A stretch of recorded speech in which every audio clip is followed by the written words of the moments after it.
ये जो बच्चे बहुत छोटे हैं वो शायद अभी समझ नहीं पा रहे होंगे कि ये क्या अचीवमेंट हुआ है और इन्हें क्यों बुलाया गया है। यूपीएससी, जिससे हमें मिलते हैं हमारे देश के कलेक्टर, एसपी, हमारे देश के जो पॉलिसी मेकर्स होते हैं, हमारे देश के जो प्राइम मिनिस्टर तक के जो एडवाइजर्स होते हैं, वो ऑफिसर्स जिस एग्जाम के थ्रू हमें मिलते हैं, वो एग्जाम होती है इंडिया की टफेस्ट एग्जाम, यूपीएससी एग्जाम जिसको कहते हैं, जिससे हमें आईआरएस ऑफिसर्स, हमारे फॉरेन ऑफिसर्स, ये सब मिलते हैं, हमारे एडमिनिस्ट्रेटिव ऑफिसर्स हमें मिलते हैं, पूरे ज़िले का जो एडमिनिस्ट्रेशन होता है पूरे देश के हर ज़िले का, वो हमें मिलता है। उस टफेस्ट एग्ज़ाम को क्लियर करके न सिर्फ क्लियर किया बल्कि 500 जो कि बहुत ही एक रिस्पेक्टेबल रैंक है, उसके साथ, उस रैंक के साथ उसको क्लियर करने के बाद हमारे बीच साहिल बैठे हुए हैं। मैं चाहता हूं एक बार जोरदार तालियां आप साहिल के लिए दीजिए।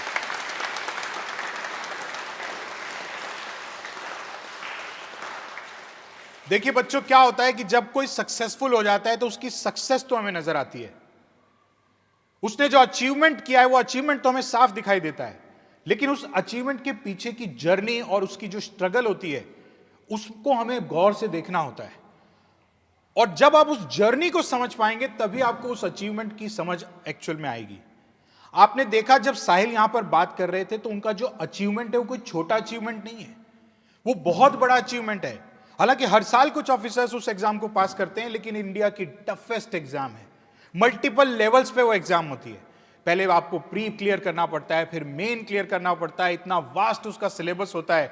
उसके बाद एक टफेस्ट इंटरव्यू पैनल के सामने आपको देना पड़ता है, जिसके अंदर साइकोलॉजिस्ट्स बैठे होते हैं, जिसके अंदर पुराने आईएएस ऑफिसर्स एक्सपीरियंस बैठे होते हैं, और वो आपकी हर एक हाव भाव को, आपकी बॉडी लैंग्वेज को, हर एक चीज को आपकी जज करते हैं। ऐसे टफेस्ट इंटरव्यू को क्लियर करने के बाद उस अचीवमेंट को छोटा नहीं कहा जा सकता।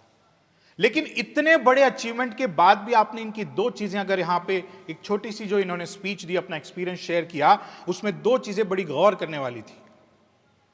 और वो पहली जो चीज थी वो थी पेशेंस। आपने उनकी जर्नी का अगर एक हिस्सा आपने देखा हो कि उनकी जो जर्नी है, उन्होंने पहले यहां पर 12th के अंदर इतना बड़ा अचीवमेंट किया। उस समय जो बेस्ट पॉसिबल अचीवमेंट था वो था स्टेट मेरिट। 12th में बड़े से बड़ा अचीवमेंट आप क्या अचीव कर सकते थे, वो थी स्टेट मेरिट। उन्होंने अचीव की। स्टेट मेरिट अचीव करने के बाद भी वो रुके नहीं। स्टेट मेरिट अचीव करने के बाद उन्होंने इंजीनियरिंग की, मैकेनिकल इंजीनियरिंग की, उसके बाद 2 साल का एक्सपीरियंस गेन किया। आराम से अपनी लाइफ जी सकते थे, बहुत अच्छा करियर, अपना इंजीनियर बनने के बाद अपनी जॉब लग चुकी थी, अपनी लाइफ अच्छे से जी सकते थे, बहुत अच्छा पैकेज आज के बाद में और प्रोग्रेस कर करके उसमें भी बहुत अच्छा पैकेज अचीव कर सकते थे। लेकिन फिर भी उन्होंने उस लाइफ को और आगे बढ़ाने का सोचा और उसके लिए मेहनत की, और फिर इन्होंने एक और टारगेट सेट किया, और वो कोई छोटा टारगेट नहीं, इंडिया का टफेस्ट टारगेट यूपीएससी एग्जाम, उस टारगेट को सेट किया। उस टारगेट को सेट करने के बाद भी आप जरा एक बार इमेजिन कीजिए इनकी क्या स्ट्रगल रही होगी। उस टारगेट को सेट करने के बाद इन्होंने पहला अटेम्प्ट जब किया होगा, पूरे सिलेबस को पढ़ने के बाद जब वो अटेम्प्ट इन्होंने लिया और उस अटेम्प्ट में सक्सेसफुल नहीं हुए, इजीली गिव अप कर सकते थे। बहुत सारे बच्चे कर देते हैं गिव अप अपने पहले अटेम्प्ट के बाद। लेकिन इनकी जर्नी का जो मैं आपको कह रहा हूं कि आपको बहुत गौर से सुनना चाहिए, वो है पेशेंस। आपके यहां पे अभी इन्होंने हाईलाइट भी किया कि पहले अटेम्प्ट में सक्सेसफुल नहीं हुए तो गिव अप करना कोई जरूरी नहीं है। अगर आपका टारगेट स्ट्रांग है, अगर आपकी प्रिपरेशन और आपके अंदर जो जील है, आपके अंदर जो जज्बा है और कैपेसिटी है, अगर आपको उस पर विश्वास है, तो पहले अटेम्प्ट में सक्सेसफुल नहीं हुए तो गिव अप करना नहीं चाहिए। आपको लगे रहना चाहिए, बिकॉज कंसिस्टेंसी जो है इट ऑलवेज बीट्स इंटेलिजेंस। अगर आप इंटेलिजेंस में कमी है लेकिन आप कंसिस्टेंटली लगे रहते हैं तो भी आप सक्सेस अचीव कर सकते हैं। पहले अटेम्प्ट के बाद दूसरा, दूसरे के बाद तीसरा, तीसरे के बाद चौथा। जब उस चौथे अटेम्प्ट में ये बैठे होंगे, जरा इनके बाद एक बार इमेजिन कीजिए, जो 3 अटेम्प्ट क्लियर नहीं कर पाया, वो जब चौथे अटेम्प्ट में बैठा होगा तो उसके पास में 2 ऑप्शन रहे होंगे। या तो वो इतना पजल्ड हो गया होगा कि यार 3 बार नहीं हुआ, इस बार भी होगा कि नहीं होगा पता नहीं, अगर इस बार नहीं हुआ तो क्या होगा। या तो उसकी मनस्थिति ऐसी हो सकती है, और या मनस्थिति ऐसी भी हो सकती है कि इन 3 बार में जो मैंने तैयारी की है, इस बार मेरी तैयारी परिपक्व है और मुझे पता है कि 3 बार मेरा क्यों नहीं हुआ था, मैं कहां फेल हुआ था, मैं अपने हर एक कमी को, हर एक जो मेरी फेलियर पॉइंट्स थे उनको मैं ठीक कर चुका हूं और ये मेरा फाइनल अटेम्प्ट है और इस बार मैं सक्सेसफुल होके ही उठूंगा। यह भी आपकी मनस्थिति हो सकती है। तो आप जरा इमेजिन कीजिए इनकी क्या मनस्थिति रही होगी और इन्होंने जो सक्सेस अचीव की उसके पीछे वो मनस्थिति, वो जो इनकी स्ट्रगल थी, जो इनकी जर्नी थी, उसको जरा इमेजिन कीजिए। दूसरी चीज जो आपको इनकी स्पीच में देखने को मिली है, आपको बहुत गौर से देखना चाहिए, वो है ग्रेटिट्यूड। सक्सेस जब इंसान को मिल जाती है, वो कहते हैं ना, एक भजन भी है, अच्छा किया तो मैंने किया, बुरा सब करते हैं भगवान। जब कोई सक्सेसफुल हो जाता है तो उसको लगता है तो मैंने किया, मेरी मेहनत है, मेरी इंटेलिजेंस है, पूरा काम मैंने किया, मैंने इतनी मेहनत की, 4 साल लगाए, 4 अटेम्प्ट्स किए। वो तो किए हैं, आपकी मेहनत और आपकी इंटेलिजेंस के बिना, आपकी कैपेसिटी, जो आपकी कैपेबिलिटीज हैं, उसके बियॉन्ड तो आप सक्सेसफुल नहीं हो सकते, ये हम सब मानते हैं, पूरा समाज मानता है। लेकिन सक्सेसफुल होने के बाद हर एक कड़ी को, जिन्होंने उनकी सक्सेस में थोड़ी सी भी योगदान दिया हो, थोड़ा सा भी योगदान दिया हो, उनके प्रति ग्रेटिट्यूड शो करना भी एक अचीवमेंट होता है। और एक लेवल पे जब आप पहुंच जाते हैं तो ये जो ग्रेटिट्यूड होता है ना, ये आपकी पर्सनालिटी का एक बहुत बड़ा हिस्सा होना चाहिए, जो कि आपने यहां पर आज देखा। वो कहावत है ना कि it takes a village to raise a child. अकेला कोई सक्सेसफुल नहीं हो सकता, हर एक छोटे छोटे योगदान होते हैं, हर एक के। स्कूल का अपना योगदान होता है, पेरेंट्स का अपना योगदान होता है, रिलेटिव्स का योगदान होता है, दोस्तों का योगदान होता है। It takes a village to raise a child.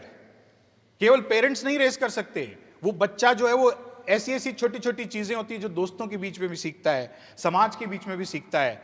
तो वो सभी का अपना अपना एक योगदान होता है और जब हम वो सक्सेस अचीव कर लेते हैं तो हमारा जो ग्रेटिट्यूड है उन सब के प्रति होना चाहिए, क्योंकि अचीवमेंट तो आपका है, उस अचीवमेंट के फ्रूट्स भी आप ही एंजॉय करेंगे, लेकिन उस सक्सेस के पीछे जो छोटे छोटे योगदान होते हैं उनके लिए आपको ग्रेटिट्यूड शो करना चाहिए। और वो एक पर्सनालिटी का ट्रेट हमने यहां साहिल का देखा। अब हम बात करते हैं कि इन्होंने जो अचीवमेंट किया है वो अचीवमेंट आप भी कर सकते हैं।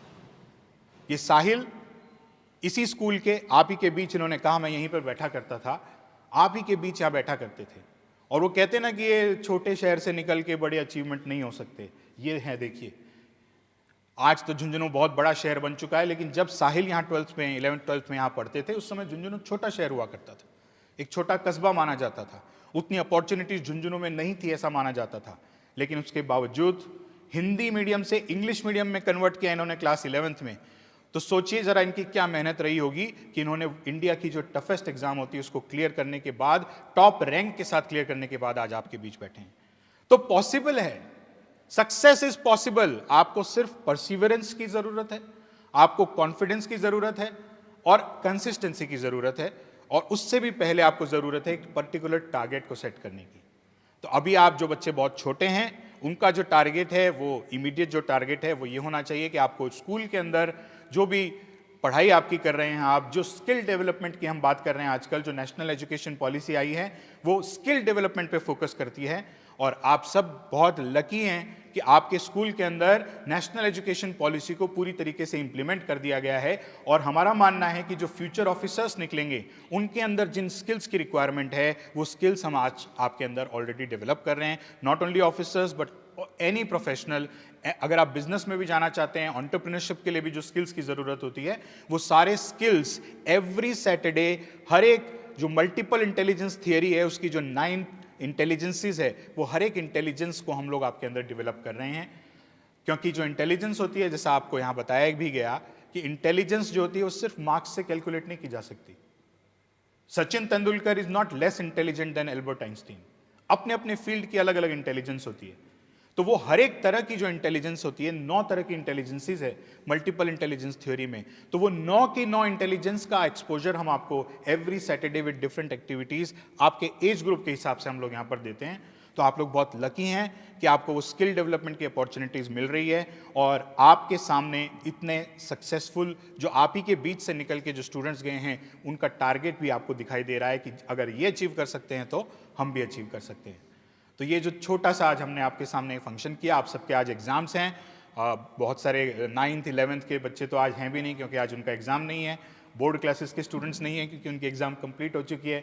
लेकिन आप लोग जितने भी आज मौजूद हैं, आप सब में से भी अगर किसी के अंदर वो चिंगारी आज जल सके, जिससे वो एक अचीवमेंट के प्रति अपने आप को बढ़ाने का आज चाहे फर्स्ट स्टेप भी लें, तो हमारे लिए भी एक बहुत बड़ा अचीवमेंट होगा।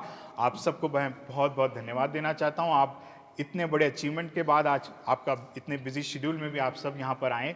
साहिल, दीपेश, आप सब पेरेंट्स एंड गार्जियंस को भी बहुत बहुत धन्यवाद। Thank you very much.